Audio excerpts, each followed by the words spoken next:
Olá, sejam bem-vindos a mais uma live de segunda-feira falando sobre assuntos sobre ansiedade e depressão.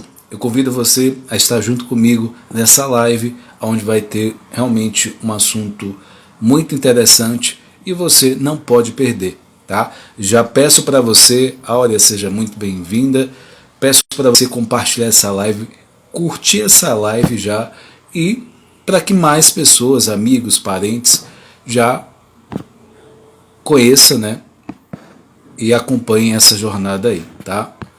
O tema de hoje é ansiedade. Conheça 13 sintomas que merecem a sua atenção. Então, com esse tema, a gente começa a live de hoje. A gente sabe que a ansiedade tem crescido muito, né, pós-pandemia. Foi algo que cresceu de forma assustadora e eu vejo na clínica que eu atendo como psicólogo que as pessoas no geral elas estão muito perdidas, tá?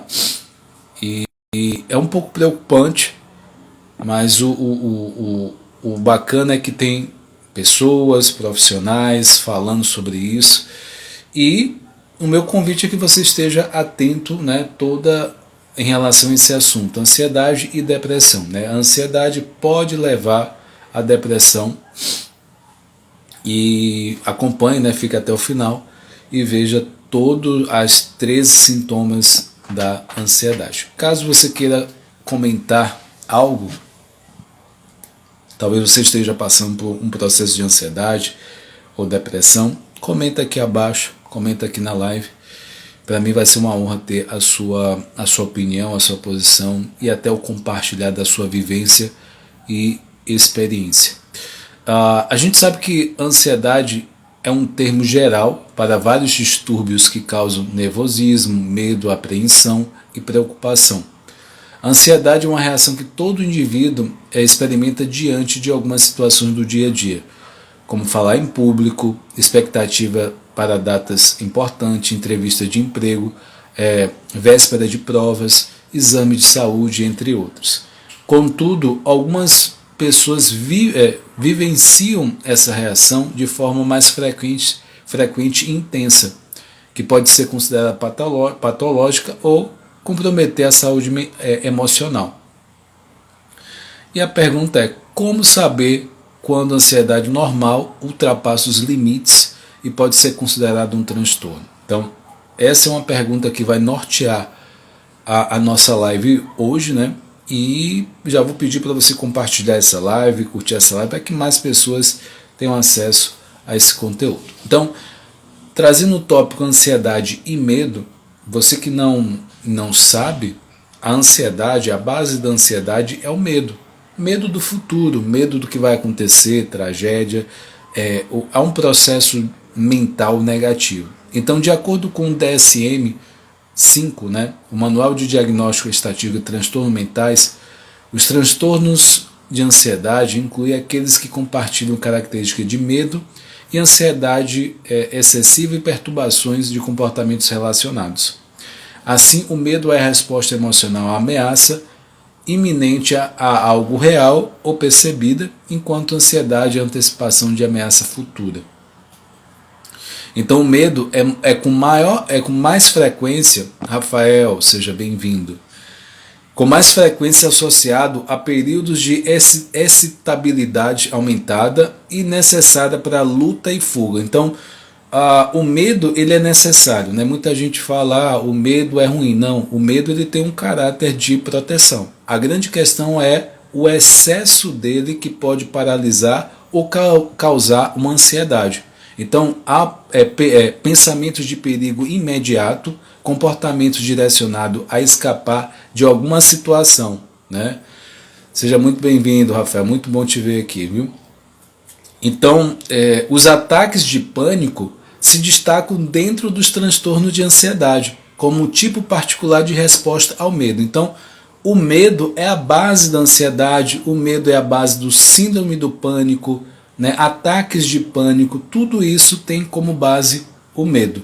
E aí você pode perguntar: Whindersson, como controlar a ansiedade?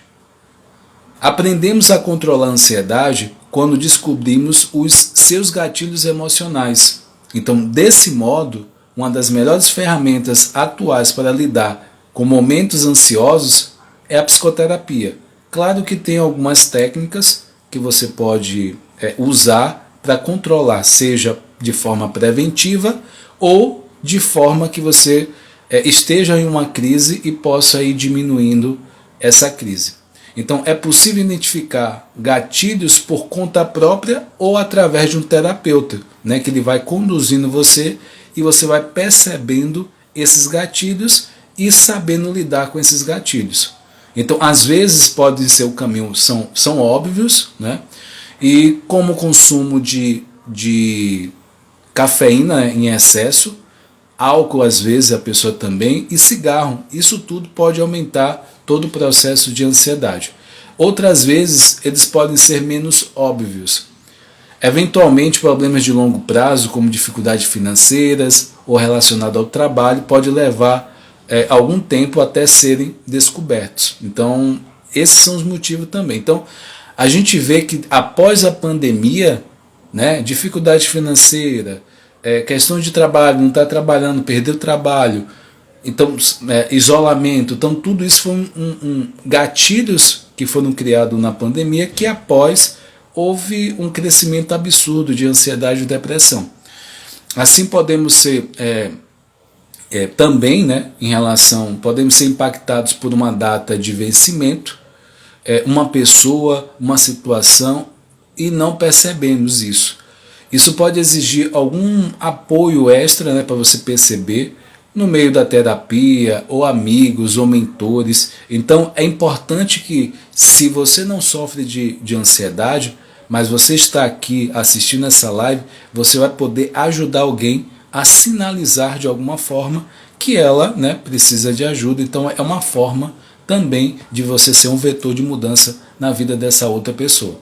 Então, quando você descobrir o seu ou os seus gatilhos, tente eliminar a sua exposição, se puder.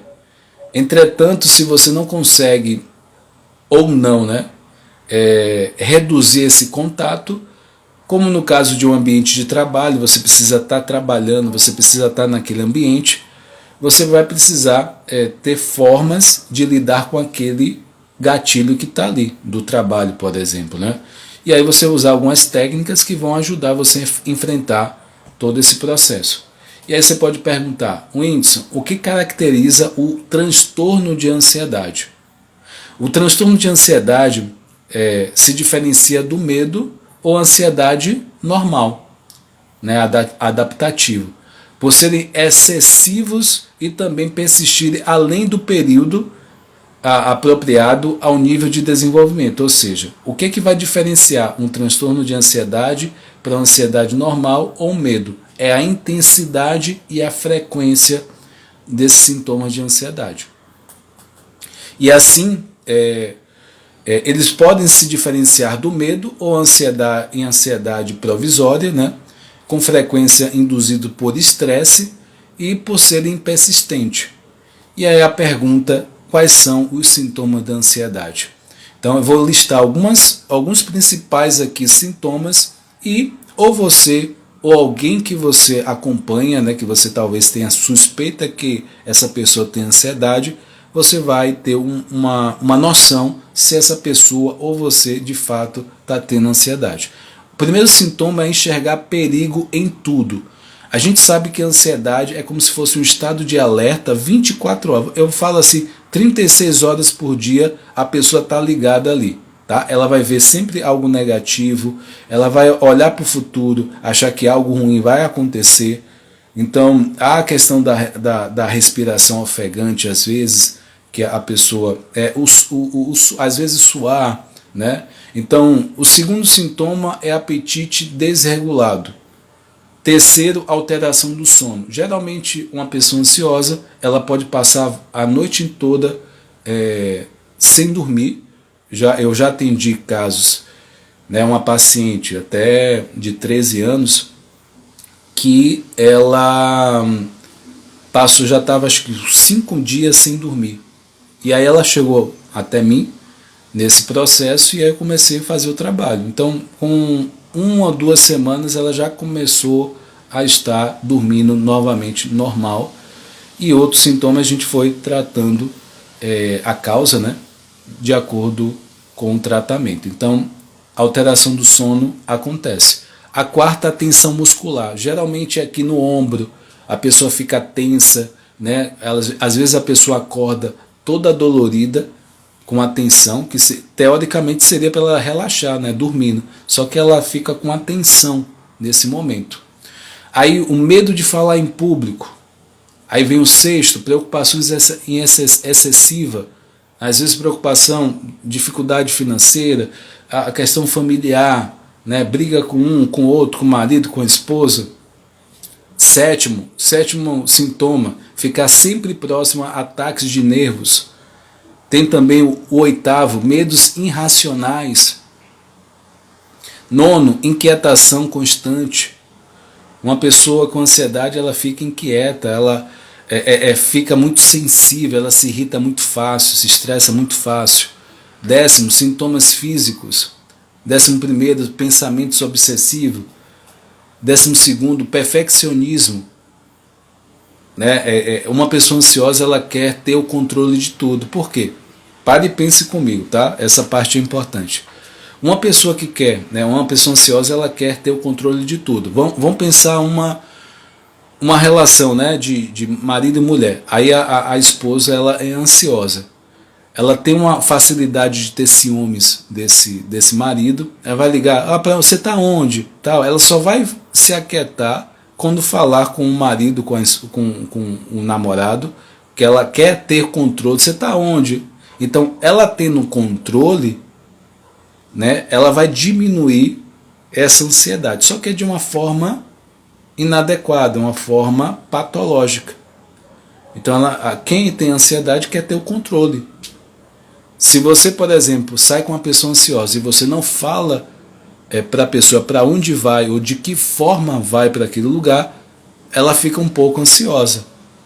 Então, são alguns detalhes em relação a pessoas com ansiedade, né? Então, o perfeccionismo é um deles, é a questão da ansiedade, que é o controle. O que está por trás é o controle. E 13º sintoma são problemas digestivos.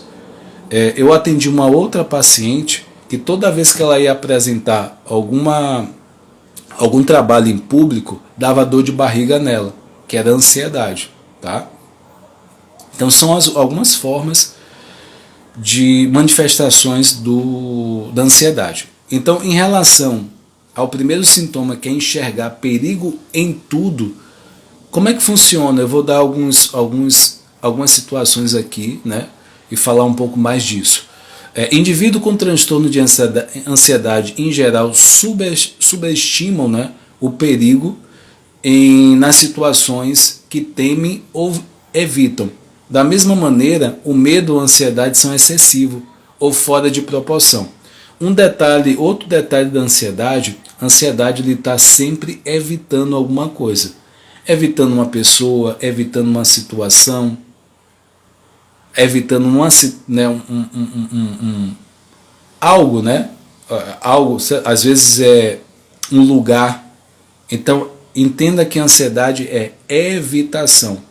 Evitar sair de casa, evitar sair do quarto. Então, a ansiedade tem como tópico maior evitar. E da mesma maneira, o medo ou a ansiedade são excessivos ou fora da proporção.